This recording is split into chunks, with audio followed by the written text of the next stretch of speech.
월요일 아침 기도회를 시작하겠습니다.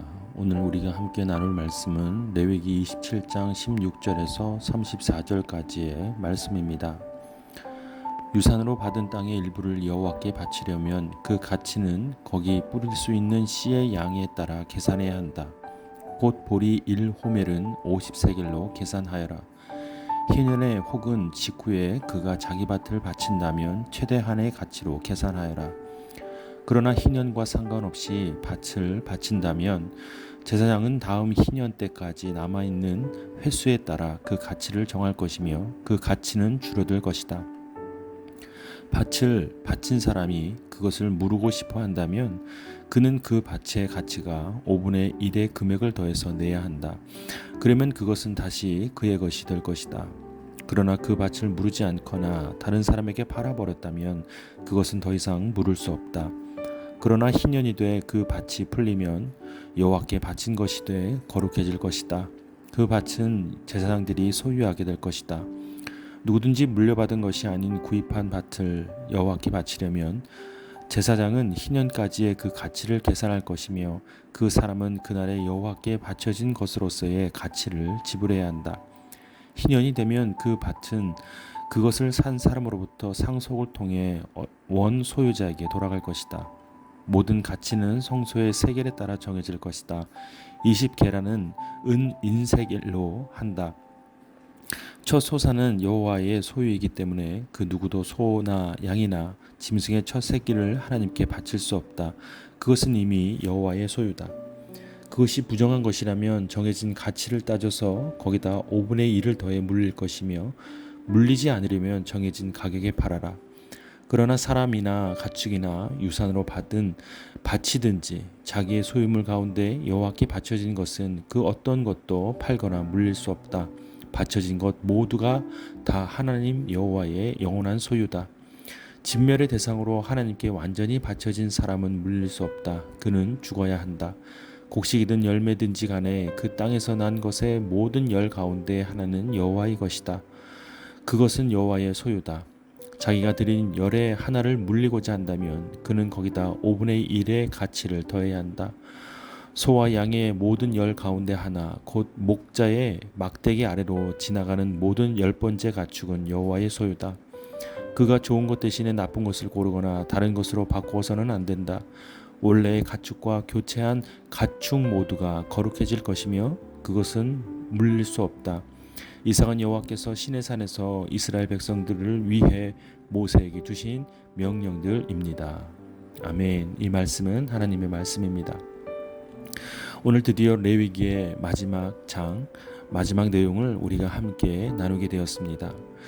레위기를 마치는 이 부분의 내용은 바로 하나님께 드려지는 예물, 곧 하나님께 드릴 전부의 즉 열의 하나, 우리가 흔히 말하는 11조에 관한 내용입니다. 곳곳에 열 중에 하나는 하나님의 것이라고 말씀하십니다. 특별히 30절에 보면 땅에서 난 것의 모든 열 가운데 하나는 여호와의 것이며 그것은 여호와의 소유다라고 말씀하십니다. 때로는 우리가 이것을 통해서 11조의 근거를 삼기도 합니다. 그러나 우리가 뜨거운 감자처럼 신앙생활을 하면서 이 11조에 대한 많은 물음을 가지고 있고 또 명쾌한 또 답을 갖지 못한 분들도 계실 줄 믿습니다.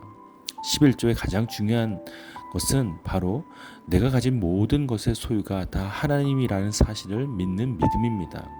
11조를 내야 하나 말아야 되나 그 문제가 중요한 것이 아니라 내가 하나님께 드려야 할 것들에 대한 모든 것들이 다 하나님의 것이라는 사실입니다.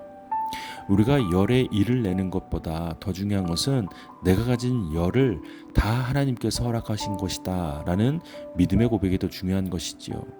그렇다고 생각한다면 열의 하나를 드리든 열의 둘을 드리든 열의 0.5를 드리든 그 수치는 결코 중요한 것이 아닐 것입니다. 우리가 가진 모든 것은 다 여호와 하나님의 영원한 소유인 것입니다. 그래서 하나님께서는 이스라엘 백성들에게 이 가르침을 주시는 것입니다. 이것을 율법으로 규정으로 삼아 그들이 꼭 지켜야 한다라고 또한 말씀하시는 것입니다. 이것을 통해서 하나님이 얻는 이익이 무엇이 있겠습니까?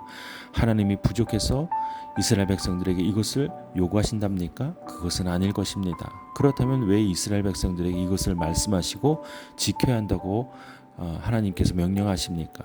생각해 보십시오. 이스라엘 백성들은 늘 부족함을 생각하고 또 경험합니다. 그러니 그들의 마음은 하나님께 머물기보다 이방 땅으로 또한 우상으로 향하기가 쉬웠습니다. 부족한 것이 있을 때마다 늘 불평불만했고 또 하나님 앞에 원망했던 것이 이스라엘 모습 아니었습니까? 그렇기 때문에 하나님께서는 이스라엘 백성들에게 이것을 요구하시는 것입니다. 바로 모든 것을 공급하시는 분이 하나님이시요, 그것들을 다 또 가지신 분도 하나님이시고 허락하시는 분도 하나님이시라는 사실을 그들이 알아야 한다는 것이지요. 우리가 소위 헌금에 대해서 어려운 문제를 닥칠 때, 어려운 마음이 생길 때는 이러한 부분입니다.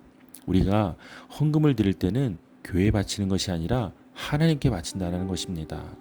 이것이 분명한 이유입니다.